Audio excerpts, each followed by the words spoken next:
Today we're doing a little bit of quilting using the Christmas quilt set from Stampin' Up. Hi, this is Kelly with Kelly's Creative Dream Studios. Now this set is approximately 8 years old. I have the dies and the stamp set that goes all together to do some really cool cards.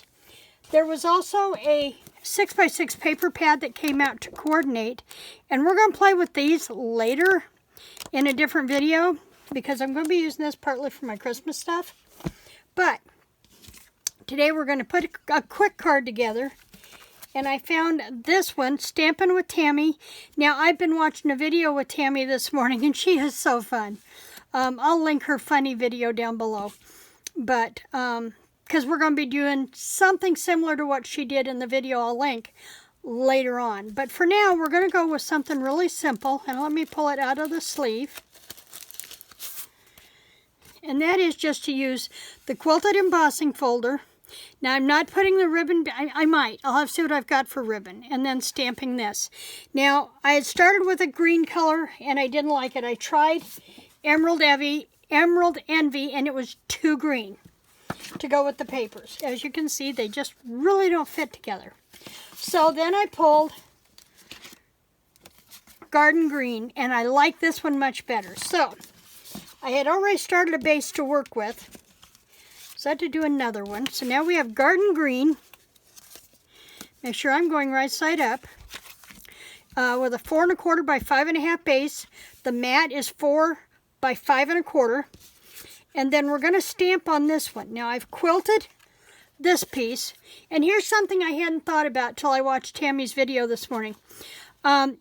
There are two sides to an embossing folder when you emboss something, and I knew that. You get the raised texture, or you get the debossing. Now the debossing looks more like having been quilted. Not the raised, but the debossed. So this is the side we're going to be using on this. I've also cut a piece of the plaid from the 6x6 paper pad. It is, I had the measurements in my head. It is 4 inches, because it's going to go from the white edge, not all the way to the edge of the card, just on the white edge. And it is 1.5 inches. And that's what we're going to be placing here. I'm going to put it in place. And then I'm going to look behind me, and I'm going to show you this side here in another minute on a full sheet that we might be doing later too, that would really be cool. But let's put this one in place. We need to come down about this much, so I'm going to drop down to here, set that in place, and we'll let that dry. I'm going to make sure I've got it straight. Ha ha ha. And then we're going to work on this part. Now, what we're doing is we're stamping the tree and the tree base on a white scrap, and I'm using the Garden Green ink. So this is going to be a very monochromatic card, but the tree has different patterns in it, so that's going to help a lot. Huff on the De Gruenig variety, and I'm going to stamp this straight down, straight up. Okay, now we are going to need to die cut this, and what we're doing is we're going to use the solid tree for the back, and I'm going to take and I'm going to put it down with a piece of washi tape. Actually, I have my magic tape from scrapbook.com. I love this stuff. Love this stuff.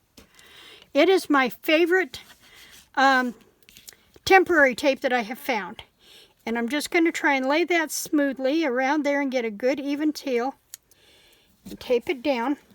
And then I'm going to need to do, I'll come back and I'll do, it needs to go up just a little bit. I probably may have to come back and restamp the base, but we're going to do this first.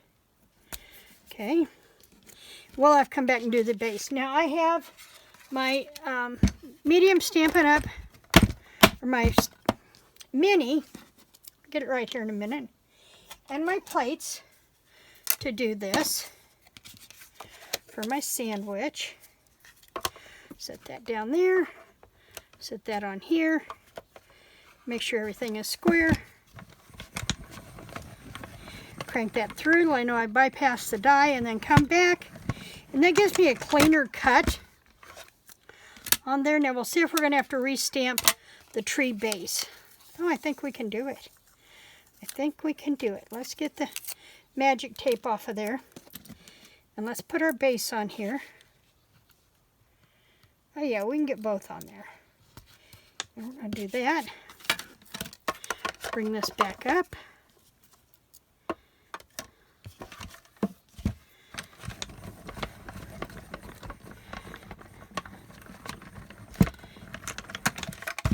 Okay, now I can get this out of the way. Picked up some of the scraps off my table with this. Let's push them out of the way. And we're going to pull this out of the way. And there we have our tree base and our tree. And I'm going to try not to lose these dies since I can't find my die easel. I'll have to look for it tomorrow. Okay, so now we have this. Now this is going to go with our debossing side up.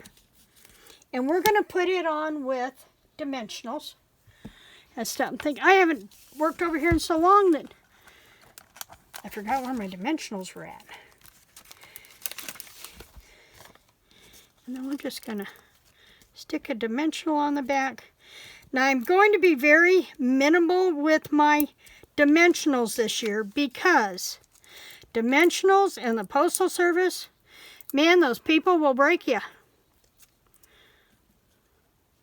So I'm going to try and put that up there just a little bit. Now, for the star at the top, I'm going to do something different. So hold on to that thought. Put that dimensional away. Bring out my minis. And put one on the back of the tree base, just like that. I really love this book that I put together for my dimensionals. I'm able to keep everything together. I'm going to have to do another one of those to put in my travel box for when I go to the gathering with Big Mama in April. Bob and I need to get my train case out too and work on that. I could have brought that down just a little bit farther. Let's see if we can do that without creating too much havoc. Let's move this tree down. I've only got 2 dimensionals in there, so hopefully I can pull that up without creating too much havoc there. I think we can get away with that. And then I'm going to go over here to my metals in my dimensionals, and I should have some stars. There's a star that we can put on there.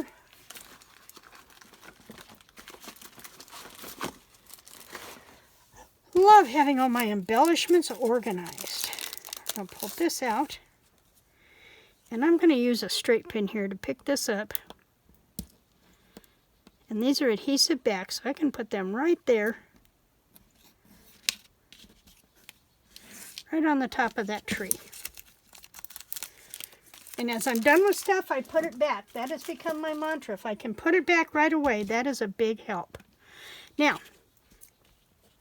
before I put this in place, I have one more thing to stamp, and that is I'm going to pull these off of here. I'll clean everything up when I'm done. I need a sentiment, and they've got "Have Yourself a Merry Little Christmas" in here. Oh, there it is. I already pulled it out. I thought, where did it go? But I'd already pulled it out. It happens. Okay, so there we have that. I'm going to set those on the stamp case. Come back with our green. And we're going to make sure we get this inked up really good. Don't miss any edges. And we have Yourself a Merry Little Christmas. Because I know that's where that needs to go, I'm going to come up just a hair above that bottom frame. Straight down, straight up, set aside, close the ink. And then we can come back with this one and put it in place. And you know, I am going to look really quick, see if I have ribbon.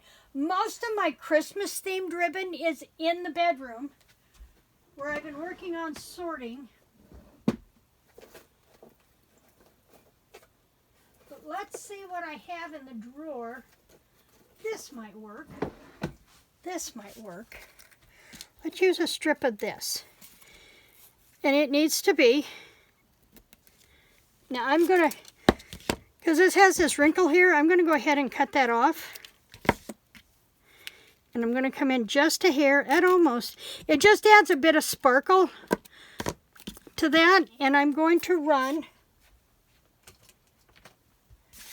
slide everything aside. I have my ribbon double adhesive from Stampin' Up. Now I am not a demonstrator anymore, but my sister-in-law Rhonda is. So if you do not have a Stampin' Up demonstrator, I'm going to send you her direction. Her link is in the description box below. And see, that just adds just a little bit of sparkle behind there. Then we can come back, and I'm going to not bump this up with any more dimensionals. But I do want to make sure that I get glue in there so that it stays. And here's the thing of why I use mostly glue instead of double-sided adhesive. Double-sided adhesive will come loose over time. When you glue something down with a good glue adhesive, it's pretty much there to stay for life. Now I'm going to flip this over so I can press down from the back and really press that into place. And there's our Christmas card. There will be more of these coming up, but there's our card for today. I want to thank you for joining me today. If you've been to my channel before, thank you. If you're new, I'm so glad you stopped in. And coming up in March, I will be part of the JJ with Joy March collab. I have March 17th and March 27th, and wait till you see the digitals I'm going to be working with. I can't wait to show you. That'll be coming up first part of next week. In the meantime, please remember to like, to share, subscribe, and creative blessings.